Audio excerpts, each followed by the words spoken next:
Good evening and welcome to this edition of the Island Stat Sports Show. I'm your host, Earl Baston. Joining me is co-host Jason Juglin J. Ford. This evening we are joined by Gavin Manders. We're going to be talking a lot of tennis, Jay, this evening. As we know, we have up and coming the Island Games. We know we have up and coming Davis Cup. We have so much coming up in the sport of tennis. We just wanted to, first of all, reach out to Gavin and get, an update regarding the sport. First of all, Gavin, welcome. You're going to be off to an ITF coaching course, probably in the next day or so. The level in which this coaching course allows you to come back and be able to coach at, what would you say? Where does it put you as far as the coaching aspect of the ITF? Yeah, so it's ITF level 2. The only higher one is level 3, which is all performance based, so all professional players.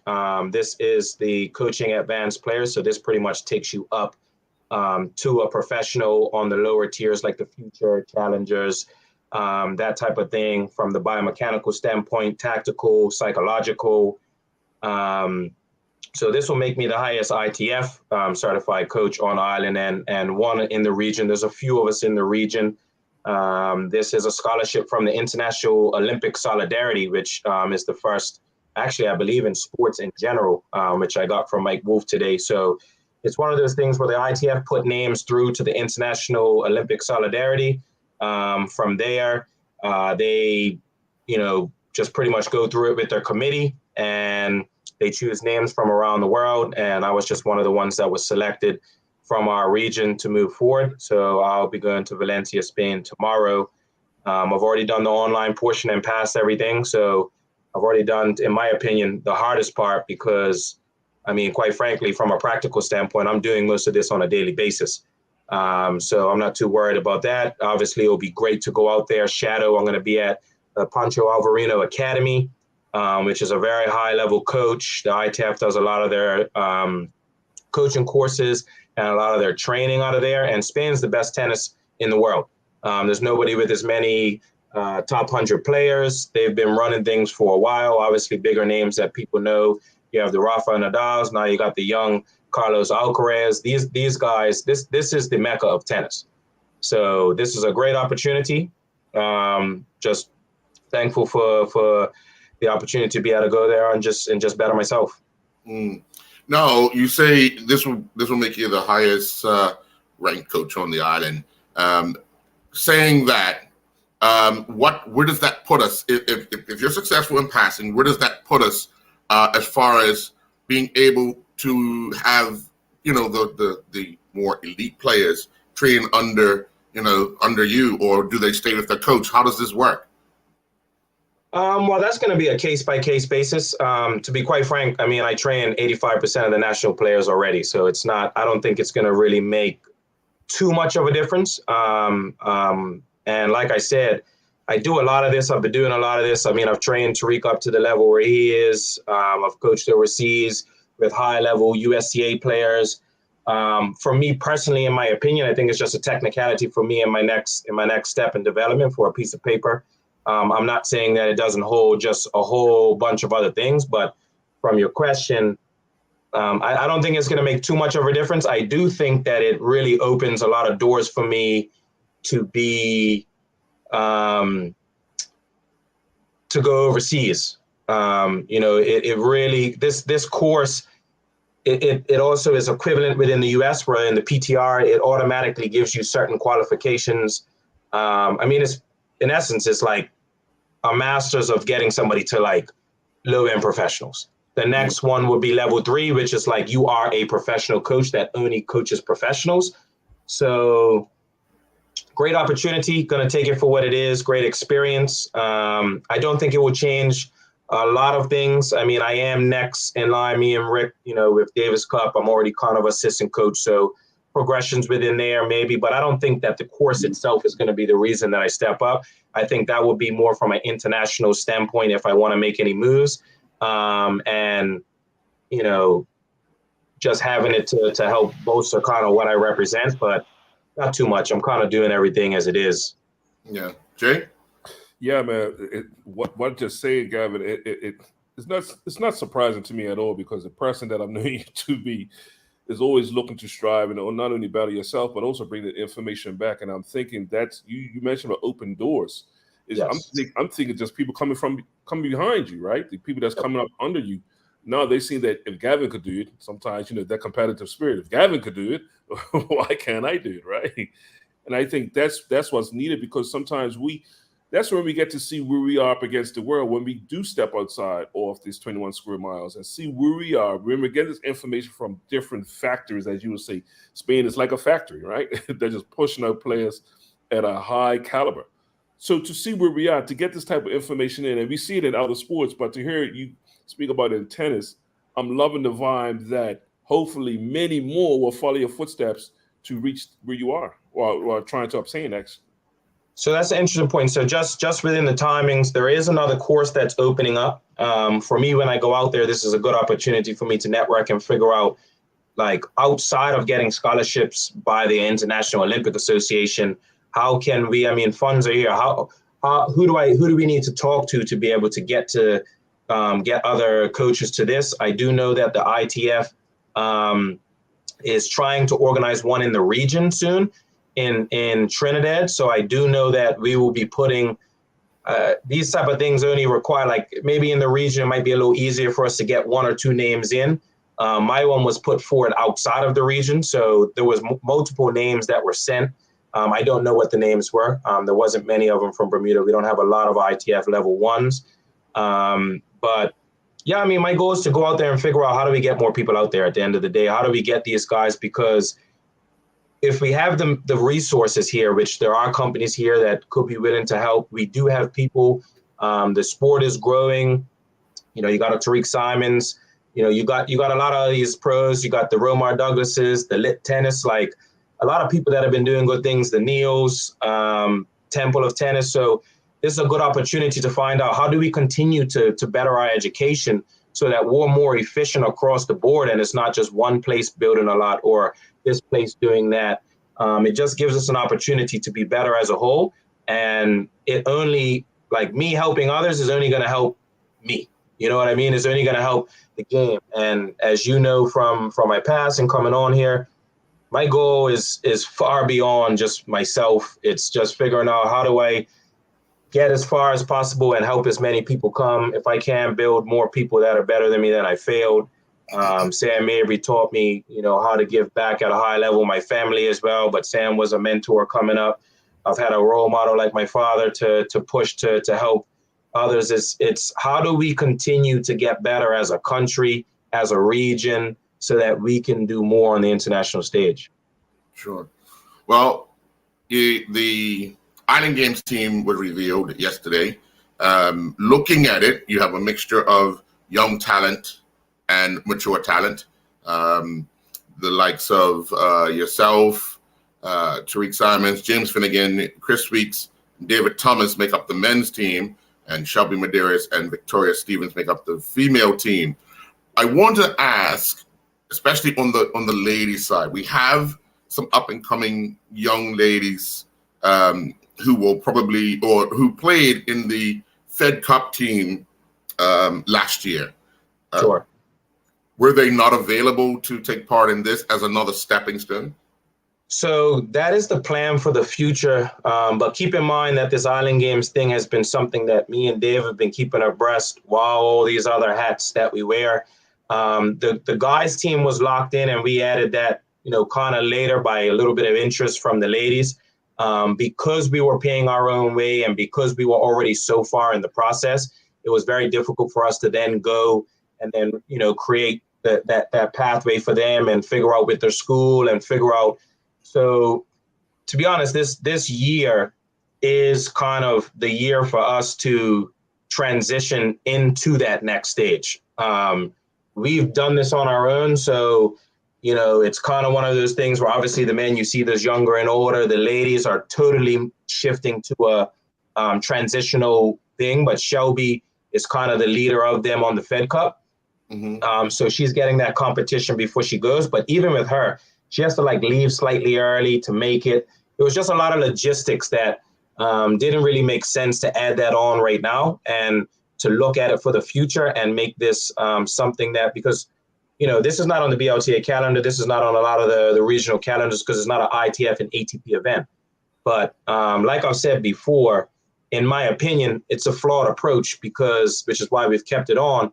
We can't go from, these girls that you're talking about are playing high school tennis.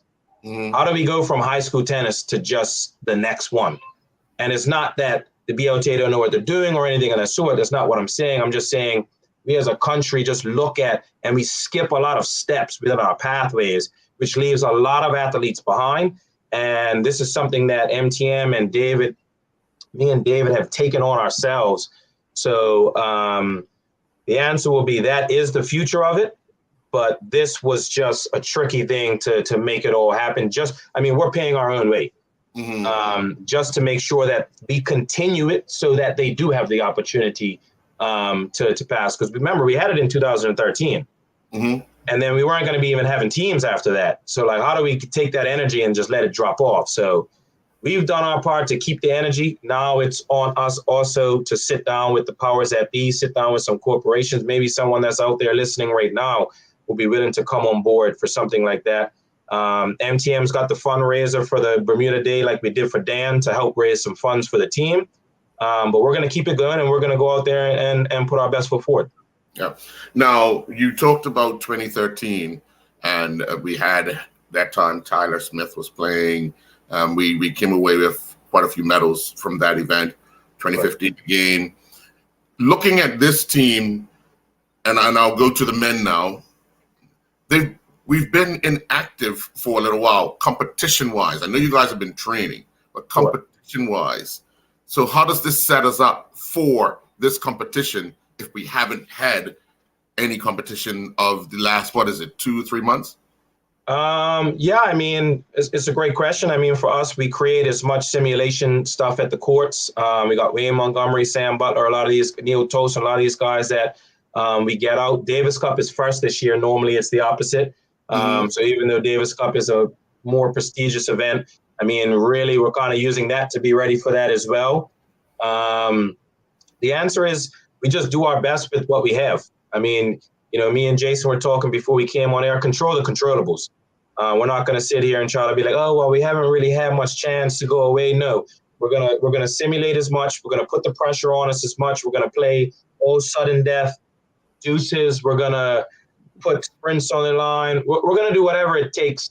Play from love 30 all the time for Tariq so that he gets his intensity up. We've been training for a while. We have a good team. We're all very good together. Most of us have played international competition. Obviously, do we want to go overseas and get that first? Yes, but the BLTA has really given us that opportunity with the Davis Cup and going and training a week prior. So the answer is we're going to get that for Island Games.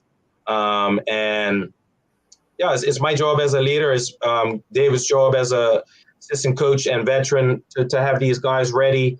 No matter the way, we control the controllables and we put our best foot forward every single time, 100% effort, and we stick together, and whatever happens, happens, and we're going to be cool with it because we know that we did what we were supposed to do. Yeah. Jay? Just to piggyback on that, and what Earl was saying, and we try to mention this a lot of times, controlling the expectations, right? What are some of the expectations going into this tournament? But also, who are some of the toughest challenges you looking to face? Yeah, so like I've said before, anytime we go to Island Games, podium finish is what we're looking for. That is not something we've always been able to accomplish. In our earlier years, we had a lot of golds and silvers, but quite frankly, the competition wasn't the same back then as it is now. Like, just to put it in perspective, I found this out 2 days ago.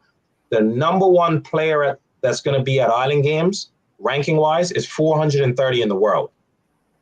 The number one player that's probably going to be at Davis Cup, I doubt is even at that ranking. Now, from an average standpoint, Davis Cup is a higher competition.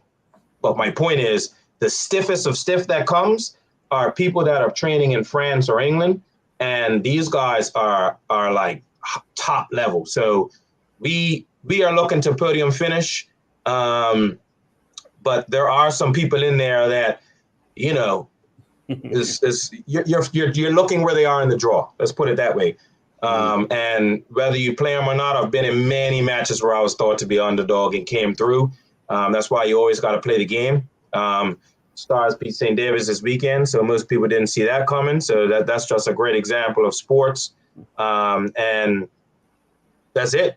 You know, you just control the controls, and you'll hear me say it all the time. You make sure that you're ready for battle. You make sure you put your best foot forward. You make sure you let anyone that you step on the court know that we are here to go to war, and that's the best chance you got.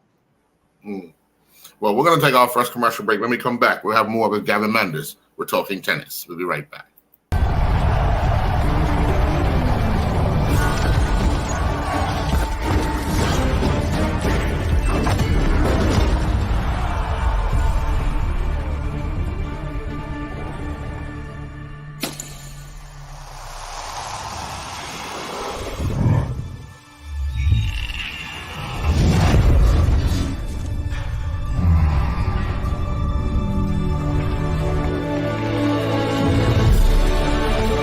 Putting down the weapons.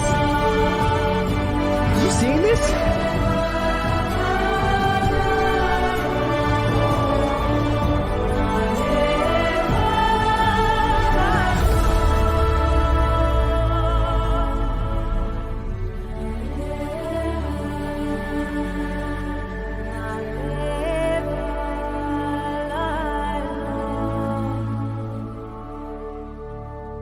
John Barrett & Son is bringing us something fresh and exciting for the new year.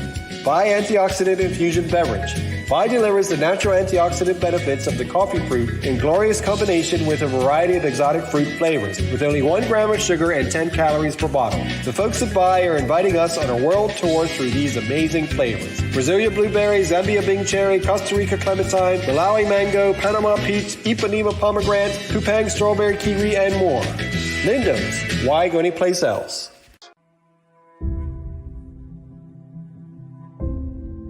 I'm also thankful and grateful because my greatest value of my life is my legacy. But why I do it? I feel supposed to do it. I was put here to be here, to do what I'm doing right now.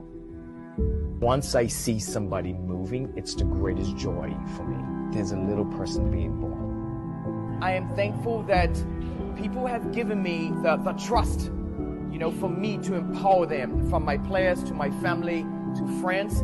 And that's what I'm thankful for. I'm thankful that people have allowed me and trusted me to be in their life.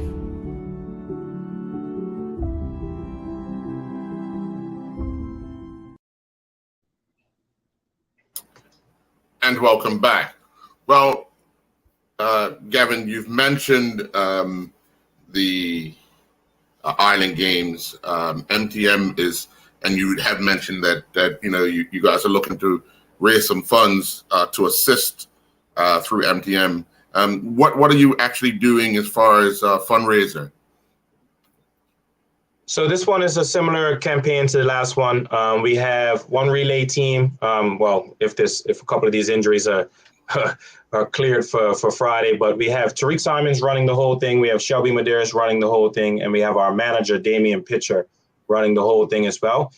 So it's a pledge style, raising funds, running Bermuda Day to support the Island Games team. We're doing it under the Island Games Association charity banner. So it's all, under a charity.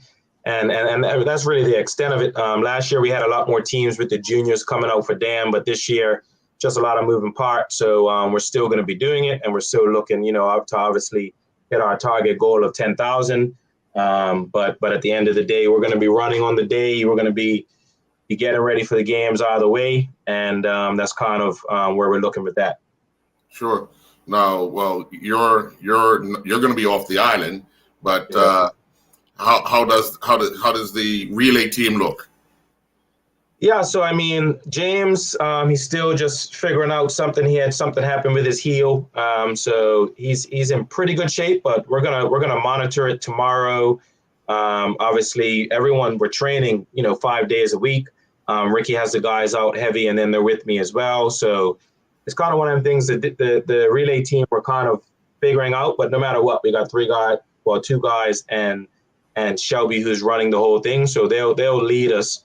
I mean, I was looking to run it, but with the tear that I had in the disc, I probably wouldn't have put all that strain on it on the day, because as you know, I always use it as a mental training, but with an injury, it wouldn't make any sense to do something like that. So maybe the course has saved me on that one. But yeah, so that's kind of where we are with that. Yeah. Jay? Yeah, I think that opens up the door for Ricky to fill in, and hopefully Ricky can come back to reality. So Ricky, I see you'd have to give him a call. Just about now. Yeah, because Rick be limping at practice, so I don't know about a marathon run. Yeah, so. That's probably Rick. What I tell you, no, but right about now, mate. But yeah, Jay. How can people get in touch to make these pledges and stuff? Because I think that's very important to get in. Yeah, so you can email info@mtm.bm. MTM's the one, kind of pushing this campaign. Obviously, it's under the Island Games banner. It's still going to be run through the charity number and all of that. But info@mtm.bm, and also 5914131. And I can pass on, show the pledge sheets and all that type of thing for anyone.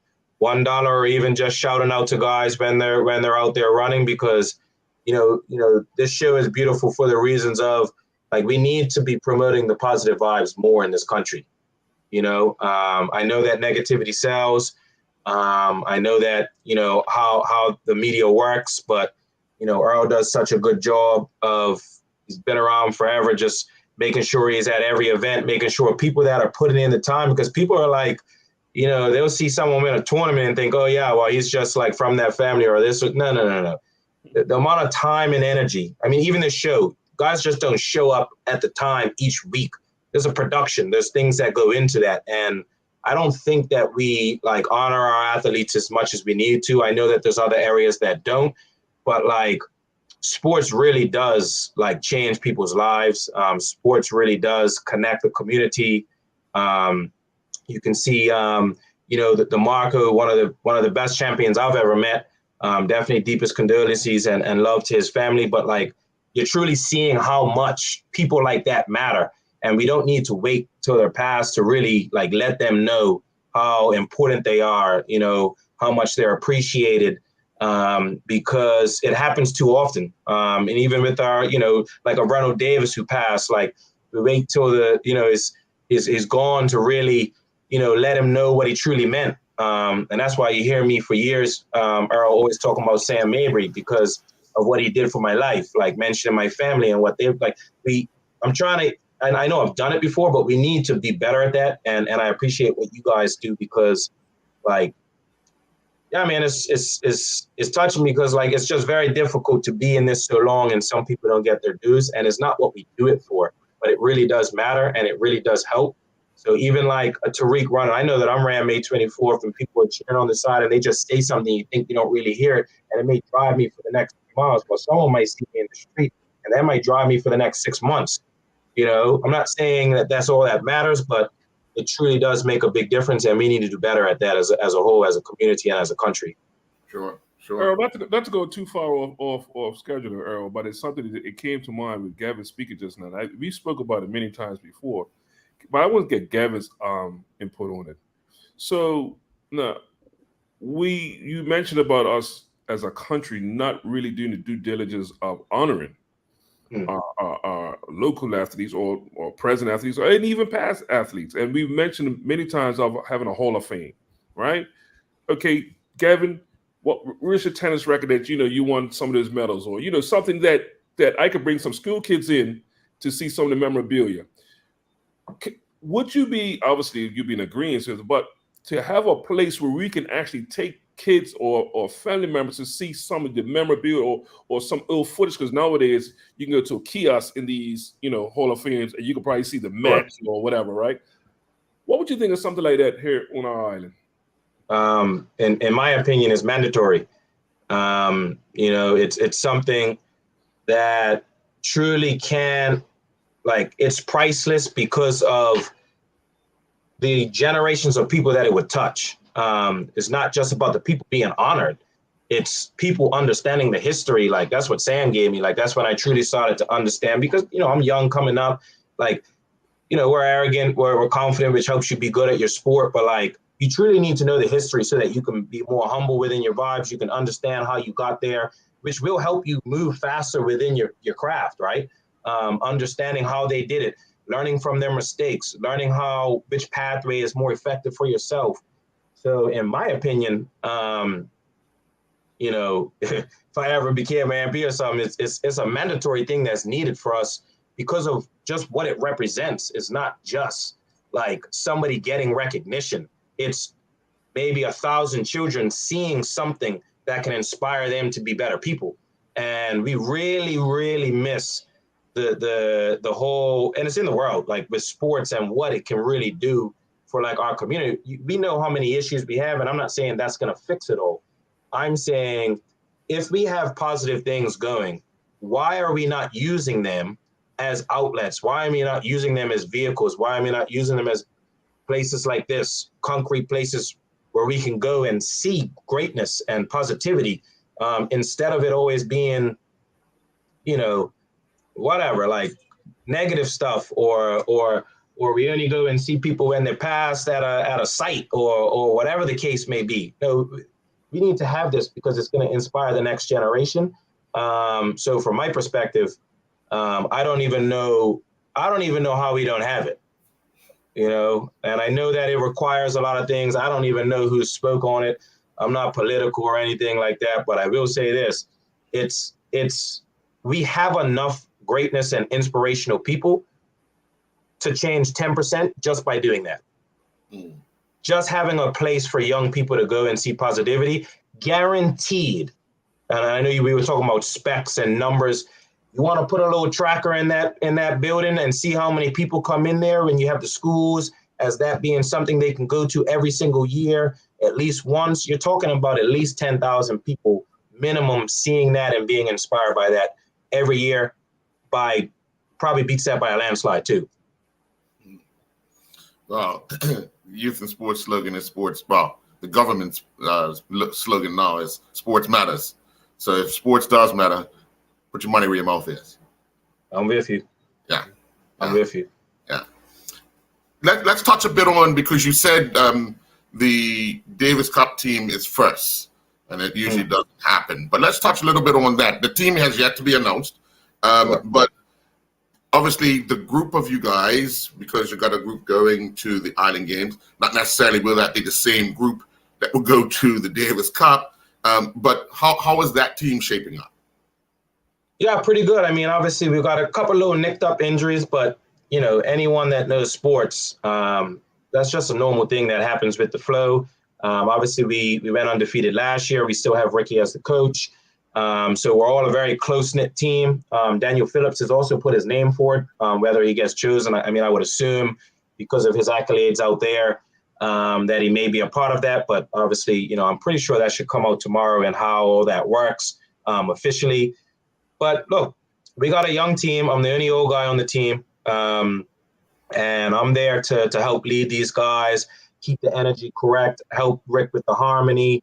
I obviously coach Tariq, so I help him on court when we're there. So we are really in a good spot. Now, we are playing in Group 3 this year. And 4 teams, because of their new system, 4 teams are coming down from Group 2. So it's like half of Group 2 and half of Group 3. So in my opinion, this is the highest competition we've ever competed against. But also, I believe it's one of the best teams we've ever had from top to bottom, which is why we went undefeated last year. We have young guys. We have double specialists. We have, camaraderie. We have a great coach.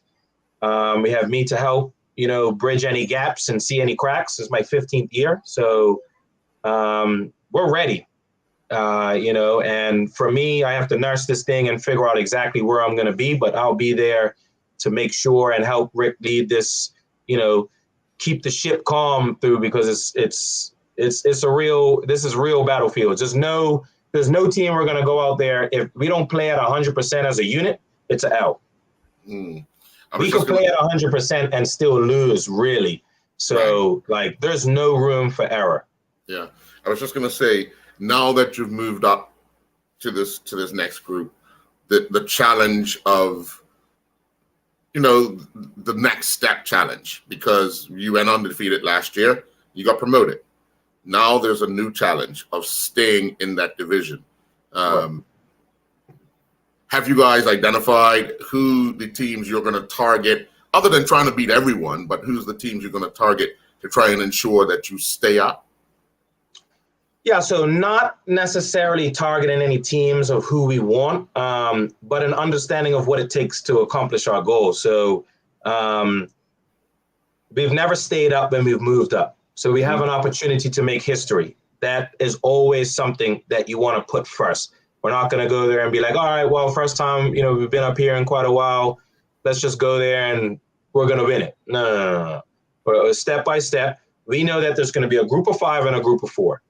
Which means if we're in the group of 4, which hopefully, because we're actually the fourth lowest ranked team, which normally if we went in this group, we'd be the lowest, which means no matter what, we would get in the group of 5 normally. Because we've done so well over the last 2 years and undefeated last year, we have the opportunity to possibly be in the group of 4. Now, that's a flip of a coin. So if we're in the group of 4, we need to win 1 match. If we're in the group of 5, we need to win 2 matches. So that's it. If we end up in the group of 4, we literally have to win 1 match to make history because of the level and because of where our seeding put us, which is why doing well, and as we know, seedings matter. You don't want to put yourself in a very high level behind right away. So due to how well we've done, due to how well the team has been putting forward, even when we were in group 3 2 years ago, but it was a mixture of both. So at the end of the day, we know we want to try to win every day, but we will definitely be geared towards making sure that whoever's in our group, that's a target team, which will be Panama, Honduras, probably Bahamas at this point. Like, we're starting to target teams that we wouldn't even have on our lips before, So, man, we just gotta be ready when the time presents itself to deliver, and if not, it's back to group 4 and do it all over again. Sure. Well, we're going to take our second commercial break. When we come back, Jay, you're up. We'll be right back. I'm also thankful and grateful because my greatest value of my life is my legacy. But why I do it? I feel supposed to do it. I was put here to be here, to do what I'm doing right now. Once I see somebody moving, it's the greatest joy for me. There's a little person being born. I am thankful that people have given me the trust, for me to empower them, from my players to my family to friends. And that's what I'm thankful for. I'm thankful that people have allowed me and trusted me to be in their life.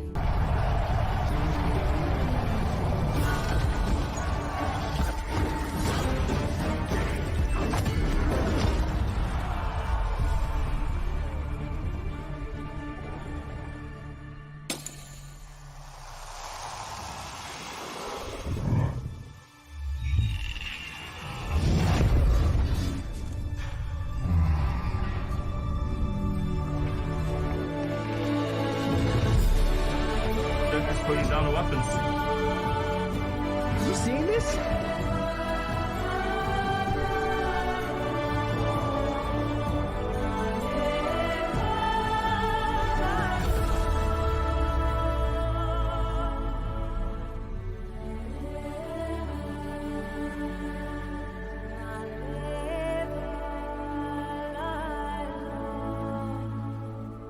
Here's one of our favorite feature brands, true veterans of the food awareness movement. Bob's Red Mill, the U.S. leading miller of organic whole grain foods. Only whole grains have the entire value developed during growth. And once you try them, you know that this is the way food was intended to be. Try Bob's Red Mill blanched almond, whole wheat pastry, and artisan bread flours, and 1-to-1 gluten-free baking flour, unsweetened shredded coconut, gluten-free homemade wonderful bread mix, and a variety of rolled oats. Lindo's. Why go anyplace else? And welcome back. Jay? Hey, Gavin. So let's talk about you on the court. Because you mentioned being one of the elder statesmen now. Earl used another name. He don't want to call you Earl, so I'll go with that. But you transitioned from obviously been the Island's, top singles players for so long, now playing a lot more in doubles. Talk about making that transition, because you see in other sports, some players just can't make that transition, right?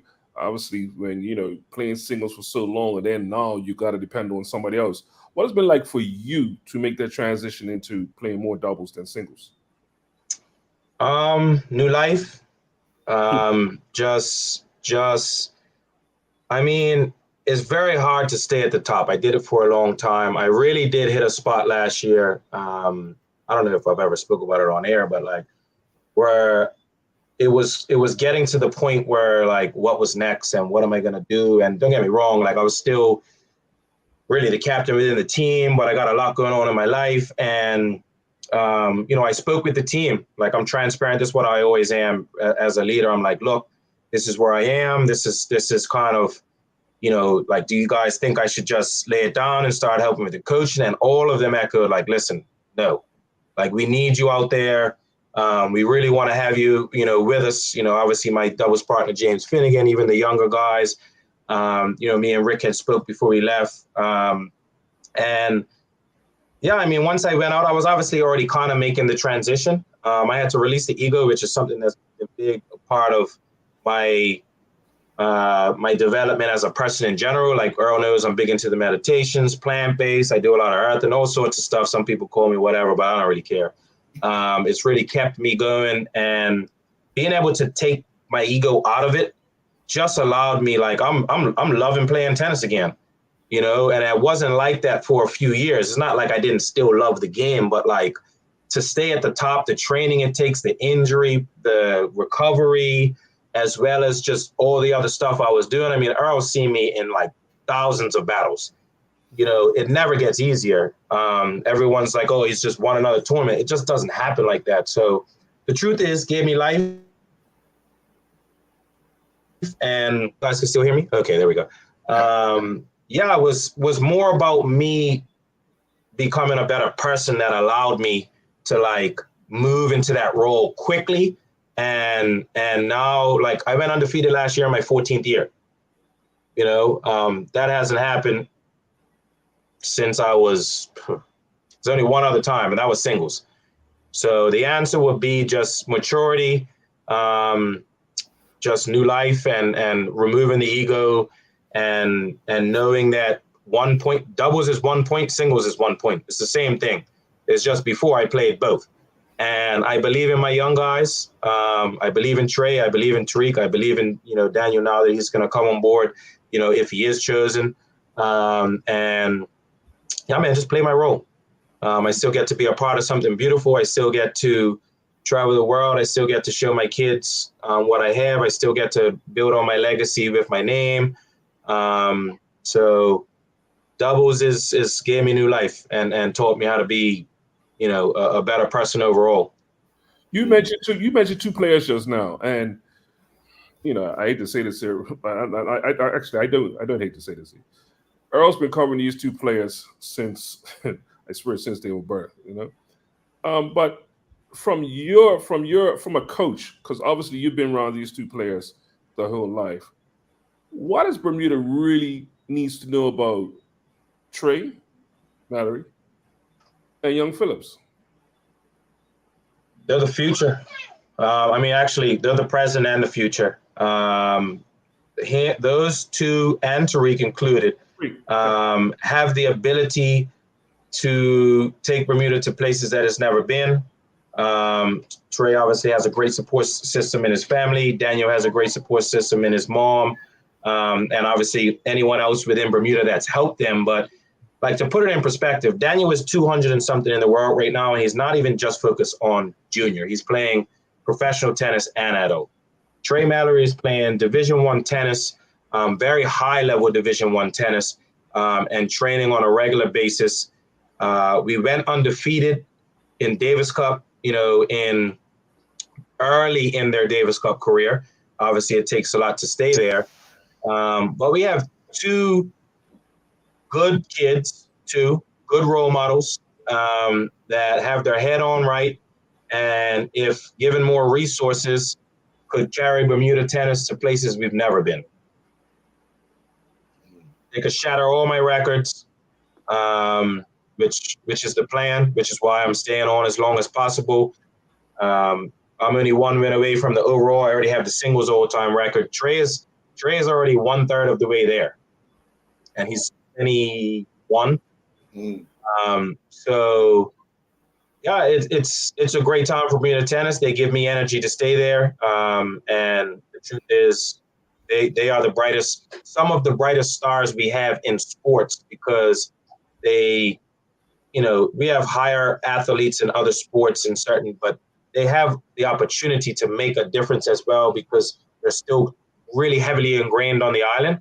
And that doesn't mean that some of those others aren't. I'm just saying they have the ability to make a really big difference. And with MTM and different things that are moving, it's bigger than just them as tennis players. It's the inspirational part of people that look like them or come from where they come from that, just makes it a beautiful thing to watch, be a part of, and they will help the next generation come through. Yeah. I'm glad you said next generation, because you have some youngsters who are a couple of years behind the Treys, the Tariqs, and the Daniels, and they're knocking on the door. I see these young men and young ladies playing up in tournaments. When I say playing up in tournaments, they're playing people, well older than them, more experienced, but they're still willing to take on that challenge. Talk a little bit about the youngsters who are the next generation that are looking up to those guys right now. Yeah, I mean, we have a great crop. I'm not going to start naming names, because then I probably would have to go across a wide range. And but we have an academy style thing going on in Bermuda. That's what MTM represents. There's other people that do it. For sure, very good coaches on the island that are developing these players. But like you said, they're a little further off than a touch, because, we're talking about adults and juniors. And as you're seeing in professional tennis, the gap takes longer now, because tennis is, you can use me as an example. You can use the older, Federer retired now, but like the older statesmen, even across the board in sports, people are playing older and at a higher level because of biomechanics, because of nutrition, because of, Apex I've been with for 20 years that keeps me I tore something in my back and I'm still going to be ready for all these competitions. Before, that was like, you're out for the year, So we truly have a great crop of kids. It's really that's why this level 2 is important. That's why getting more people out there, so we can continue to grow that crop, so that we have more of them to knock on the door, so that it can, progress longer. Because if you think about it, look at this. You have me right now on Davis Cup, and then you got 15 years. Actually, Finnegan's like 24. So there's like a 13-year gap with nobody in there. We can't have that happening anymore. Right. We have to have people ready right after that are a part of this. So we have no long holes like that where, I don't know how many people is going to stay out there for 15 years going to Davis Cup. People just think, oh, he gets another trip. Yeah, well, you come out and train all that time to go compete with professionals while you have your regular life. And we have that going on in other sports. So truth is, the juniors, the future is bright. There's quite a few of them. There's a good crop. And they just have to continue on the path and look at these guys, the Daniels, the Treys, and the Tariqs. Look at their pathways and choose something within there, because they all have different ones. They're all going different ways. And the goal is for us, which is no different than why the Hall of Fame is important. You need to see how these progressions have worked for others, and then choose your path that fits you best. Because if you don't choose the correct path, you could be a great athlete and just fall through the cracks, which is why Island Games is important, which is why Davis Cup is important, which is why college tennis is important, which is why academy programs are important, which is why education for parents is important. If we don't get the pathway correct, you're missing the point. And that could be in business world too. Let's say you're better at numbers, but you become a English major. You know what I mean? And tennis has that part. So we just need to understand that pathway and give them as much information to help them get to the next level. Jay? No, I mean, that's the name of the game, right? Is the only way we're going to grow, once again, I think we're too small of an island not to share the resources. But once again, I'll go back to what I was saying before, is that we have to, the folks and the young people that we are doing great, we have to tell that story, because once again, that bad news travels so fast, especially in the days of social media, right? And I think we have to make sure that when these young people, whether it's the next generation, we have to highlight them, because once again, they could be doing something totally different and ineffective. And one thing I've always loved about arts and sports is a reflection of life, right? It teaches a lot of life lessons. So not just most times they're not going to be a good person, you know what I'm saying? Because all those trials and tribulations. One thing about sports, you know, yeah, you might lose one game, you might lose the game, but I'm going to win the match, right? And that's a thing for life. So for me, I think it's imperative that we have to keep these things going. And you said it. What is it like now in the schools? Because I know there was some time ago trying to get more school competition, more, and I know COVID came and sort of messed a lot of that up. What are we looking at in the schools? So the Chubb in the Schools program has started back up this year. Myself and MTM are helping lead it, but there's the 5 pros that are in the schools, which is myself, Tariq Simons, Jacqueline Lambert, David Lambert, and Romar Douglas. We're in all of the school, well, as many schools as we can get in, because obviously they have a lot of other activities and stuff. So right now, I believe we've touched as all of us around 750 kids so far. By the end of it, it should be roughly around 1,200 to 1,300 that have been taught within the program.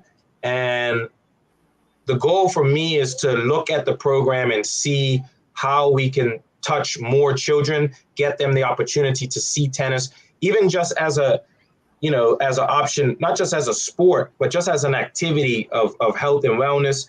Not everyone's about football and cricket. I truthfully believe we have it wrong in some of the earlier development stages in the country, but that's a talk for a whole nother time, because I have some very,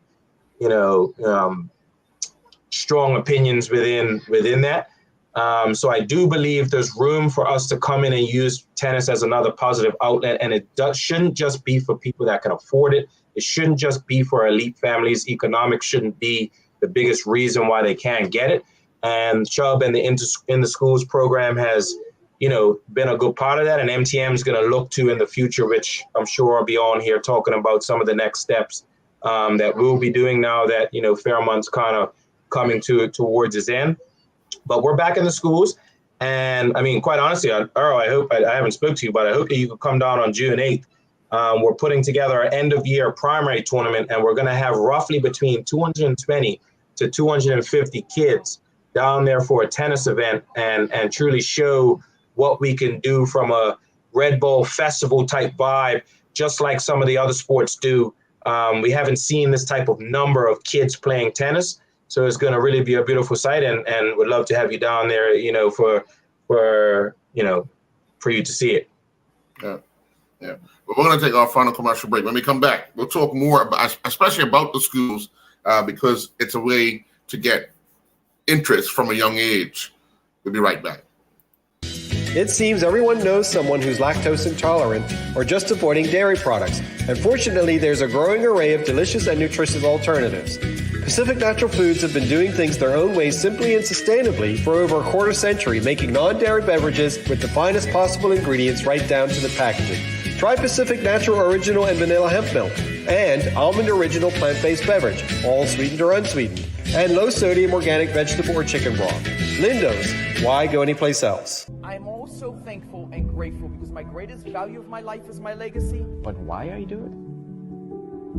I feel supposed to do it. I was put here to be here, to do what I'm doing right now.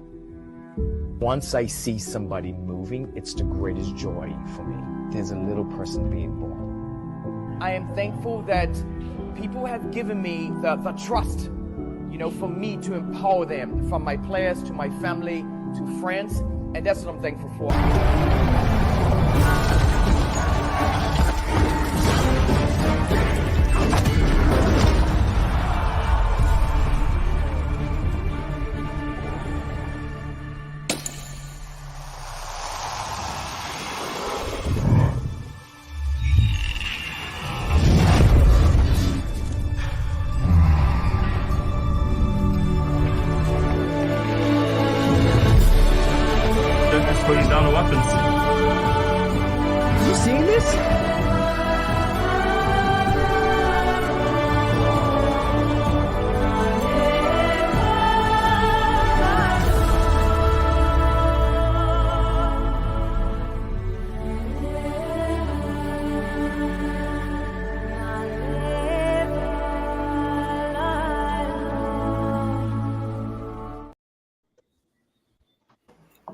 and welcome back.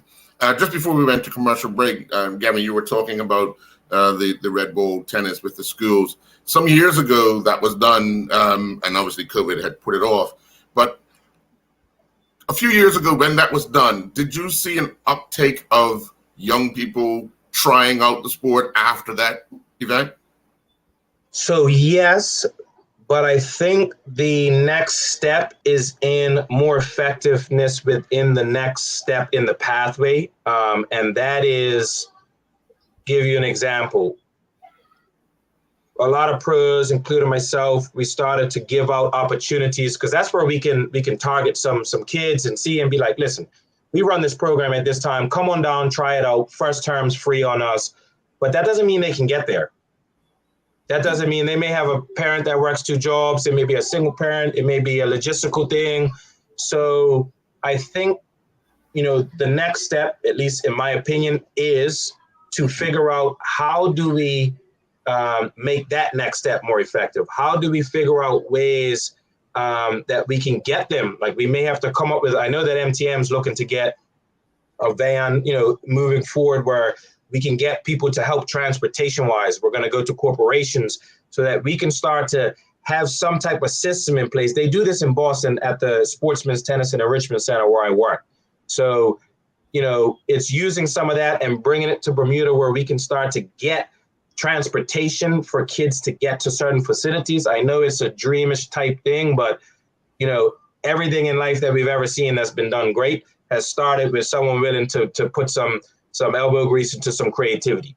So my opinion is that's what's needed. Yes, we did see an uptick, but to keep that momentum, it requires more than just one event with a bunch of kids that truly don't understand even like where a facility is sometimes. You know what I mean? So we need to bridge that gap. But this is a great step to be at where we're going to have so many kids down there. Chubb has put money in. BLTA is focusing on that. And we need more people like MTM and the Romars and the Litz and the Kaylas to be involved with that next step in the process. But I do think we're going to need corporate help to make that happen. And an event like this one, we need to capture it so that we have some stuff to grab from to take to corporate to show them, look, we've been able to bring this to you. This is what we need next. Who's willing to help? So that's the next step. Yeah. And how often are you at a potential school? How often are you repeating at a school? So I can speak for my section. I'm overseeing it all, but it's been a lot of moving parts. So what I'm hoping is in the future that we went to every school and we did a 3-week block where each primary 2 to primary 6, every student played twice a week for 3 weeks, which means when we were at Purvis, I don't know the exact numbers, but let's say when we did Purvis and Dolton, we touched roughly like 320 kids. They played twice a week for 3 weeks.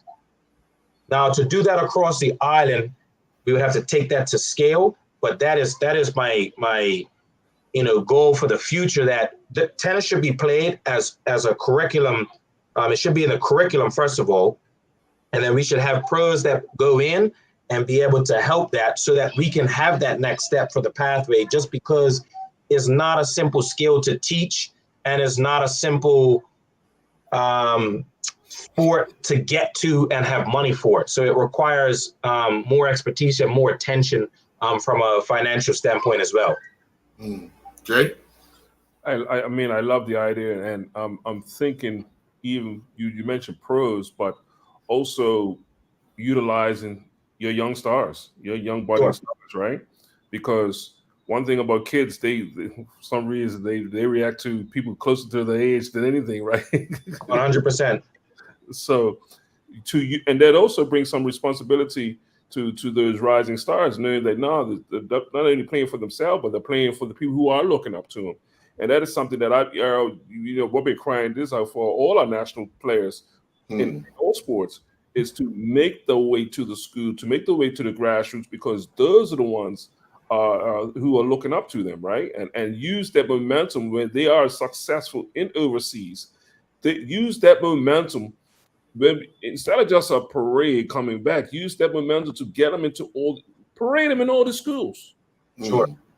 Instead of a ride from the airport to the house, you know, give them a week of parades to all the schools and tell that story. And I think this is where I think we've dropped the ball in the past, but I think that also leaves the door open now for these type of things to happen. And with these, like you guys get back in the schools, but yeah, bringing, you know, the top junior athletes, top tennis players. Hey, we're gonna go to a different school because I'm pretty sure everybody knows them in their own school, right? Yeah. But take them to another school, right? Yeah. And I think, like I said, I love the fact that you're sharing resources not only just with MTM but all the other academies and all the other things. And I think with all the minds coming together, I think this has to happen. Yeah, and just on that, so we are working towards getting everyone that's represented Bermuda internationally for the juniors to be helping on the day on June 8th with the schools. So they will get out of school and they will all be there, obviously, if they don't have exams. They will be there on the day to be a part of that process. So literally what you're saying, 100%. And we are like all of this is what it takes to build that momentum. I mean, of course, I always knew it was a very high percentage. I didn't know that 83% of what most kids learn is visual. I thought it was high, but I didn't know, like, it's showing research that, so obviously they watch their peers and they're learning more than that, than a specialist like myself telling them, listen to me, you know, obviously I'm doing it in an effective way, but like, you're right. And we need to do that, but it is, some creativity is required, like even, you know, having the foresight to be like, look, I know that school, can we get them out of school? This is a great opportunity for them. It's a learning experience for even the national kids to know that, like, you are a mentor. You're not just this. Other kids do look up to you. You can be a part of this process and grow this thing for the future. And without you, quite frankly, we don't move as far forward. And this is for like way down the line. This is not right away. You never know who you're going to inspire. And someone will mention you in 10 years, like, hey, you know what? I saw you down the stadium. And honestly, that's what gave me the spark. So 100% agree there. Mm-hmm. We've touched on quite a bit tonight. One of the things I want you to elaborate on is you were saying that you had been talking with Marco Warren's family about a football tennis. So can you just give us a little more on that of what the plan is, if there is a finalized plan?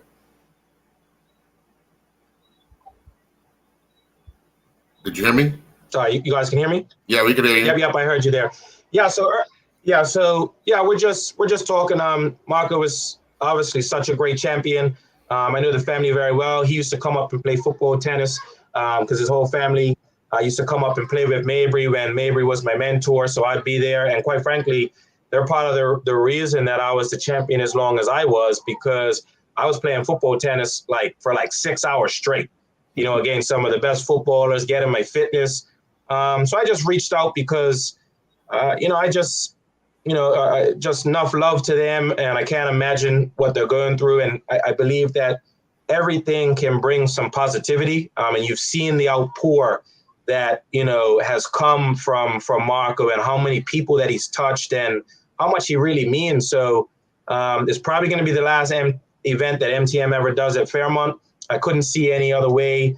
We're still in early stages, but I'm pretty sure that, you know, it will all move forward. And I'll be working closely with the family to deliver just a beautiful day. Obviously, they're super competitive, so it's going to be a lot of battles, but just getting everyone together. And obviously MTM's all about that as well. And truly just wanted to just show them, you know, and see if we could put some time and love and energy into to them. They deserve it. They deserve any positivity and any love as much as possible. So we're just here to do as much as we can. And, you know, my mentor, Sam, is very close with that family. He's not in Bermuda, but, you know, Marco and me had many battles. And let me tell you, all the stories about him are true to a T. That buy from back when I was competing with him was so competitive I mean, we played for hours upon hours. And let me tell you, I'm talking about Antoine Russell, Dennis Russell. None of these guys at that time, even though they were like playing at a higher level, was out there going at it for as long as this guy was. So some of my championships belong to Marco, and I just hope to help deliver a day for the family and just bring some positive vibes during a time that it's well needed. Definitely. Well, we want to wish you all the best in your upcoming ventures, especially the course. The course is first. It's going to lay the groundwork for everything else that's going on in your life down the road. I mean, Davis Cup will take care of Davis Cup.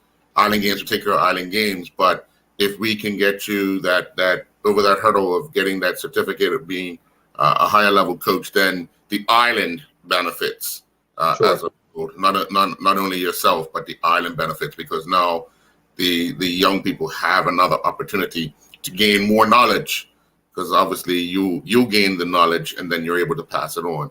So good luck. We will talk to you at some point in time throughout this whole venture. Just safe travels. Yeah. Just appreciate you guys. Just want to, as always, shout out to the MTM family. You see all these things that I'm doing, but there's a lot of people behind the scenes. I can't, without my wife, I'm not going on any of these trips, holding down the fort, because obviously, I'm heavily invested in the future in general, but now I have 3 of my own that, are going to be a part of whatever there is that this island has to offer, probably international stuff as well. Without her holding the fort down, I mean, I'm leaving for this course that's like 11 days with 3 kids. So, definitely have to make sure that she gets the praise, because, I can't do that without her. MTM family and everyone that supports, even the BLTA and the ITF, and obviously you guys and all this great stuff that you allow for people to have a platform to come and speak about the things that they're passionate about. And, definitely shout out to my stars. I got St. George's this weekend. We just moved up and we're really in a spot where we can compete for the end of the year. We put some pressure on guys. Cricket is one of them sports that anything can happen on the day. And just thankful for being here and being able to, just share my passion, Sure. Well, again, good luck. Folks, we'll be back next week with another edition of the Island Stats Sports Show. Enjoy your night, gentlemen. Thank you very much. Thanks, guys. Appreciate it.